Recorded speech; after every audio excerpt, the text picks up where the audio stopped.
Well, hello again. Today is the 28th day, and this is the day that the hatching starts to take place. We are excited to announce that 3 out of the 20 eggs, we have seen signs that hatching is starting to take place.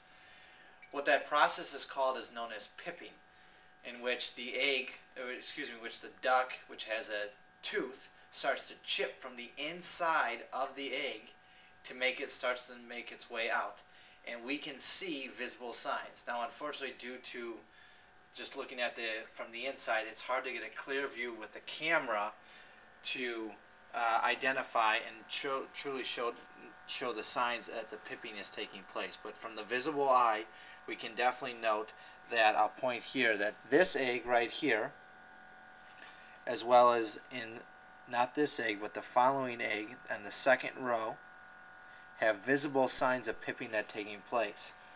Now this egg right here on the inside, actually from the eye, you could see it up top, you could see the cracking starting to take place, and by the end of the day it had actually managed to turn itself over, in which now the cracking is more towards the bottom, so it's harder to see. So the egg is actually moved, or the duck has actually moved itself. And that's pretty common, because what the ducks are trying to do is kind of twisting their way on out to kind of push and make their way out. If I turn the incubator here, our third egg that is showing signs of pipping actually has 2 cracks that are taking place, not just 1 but 2. So that duck has started to crack, make its mark kind of across the egg, which is really nice. And it's this egg right here. And again, it's very hard to tell, but we have 2 cracks that are taking place. So definitely some positive signs to see. I definitely know that myself, being this is my first year doing this, as well as the students, are very excited to have that happen.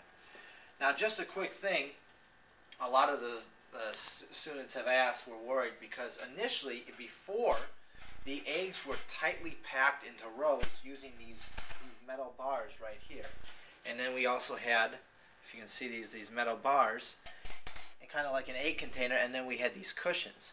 Well, after doing some research, we learned that 2 days before hatching, what we needed to do was we needed to take out these bars and take out these cushions and kind of simply just lay the eggs flat, which they are now. So they're not really tightly packed into any type of bar situation, kind of like an egg carton. We don't have that anymore.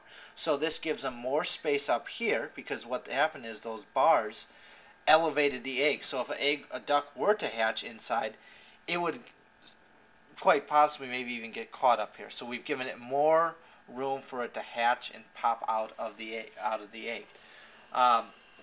Following that, once we do start seeing that the duck is starting to pop out, you are never allowed to help the duck remove itself from the egg. We're just simply supposed to let it take place.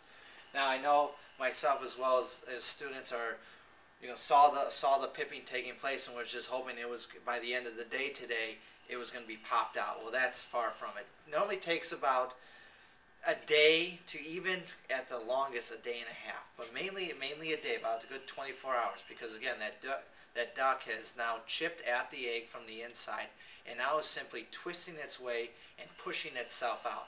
And again, we're not at any point in time, no human is supposed to help that duck make its way out. It's supposed to just do it by itself, because again, if that duck popping its way out of the egg shows that it can survive, and it does have the strength to start to survive on its own without having the assistance from the humans.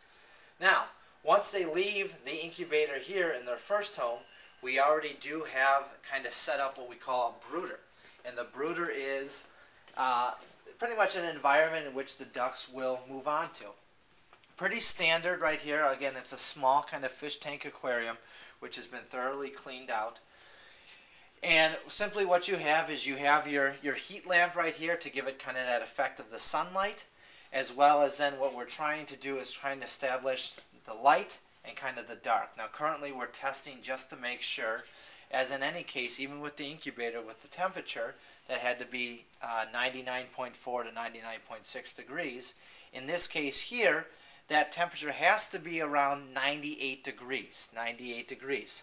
So again, a very specific temperature to make sure that these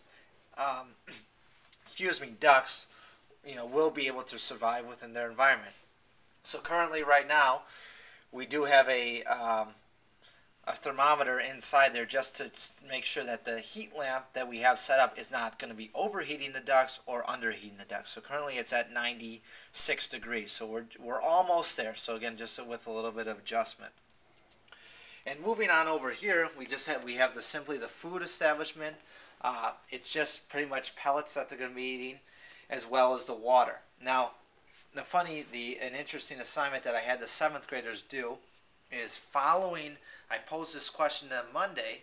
I said, following the hatching of the ducks, what do we need to do as a class, or what would you need to do if you now have these ducks? What do we do with them from here on out? And we had a lot of great research today, and we had a good 20-minute conversation of stuff that we needed to do. And again, one of the students, again, researched the 98 degrees part. Regarding the water, many students said that we needed to make sure that the water wasn't filled up too much in order for those ducks to drown.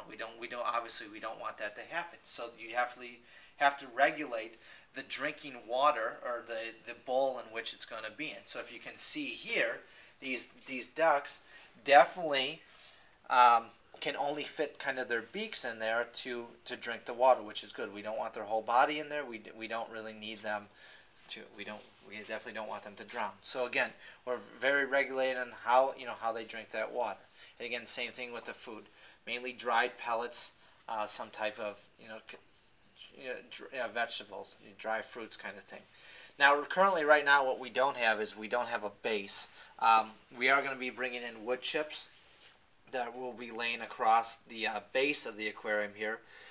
As other students research, you could use old blankets, you could use some straw, you could use some hay. We did have some conflicting research today regarding that. Of some people said that, well, the straw and the hay, that's not a good thing. Other people found research that said straw and hay was a good thing. Again, but we're going to stick with what we've done in the past, is working with the wood chips. So again, we have their second home being established of how are they going to adapt. And this is going to be great for the students to see, okay, we've seen how they've developed within the incubator. Now the next part of this life cycle is, in which we're talking about in our unit, is animal behavior. How do these ducks, how are they going to behave, and how are they going to survive, how are they going to adapt within their environment? Especially having 3 of them, maybe even 4 of them. We'll see. We currently don't know truly how many ducks we will have. But this is definitely the next step of, okay, how do these ducks now survive, adapt to the environment? Again, regarding with the regulation of temperature, we have talked about that.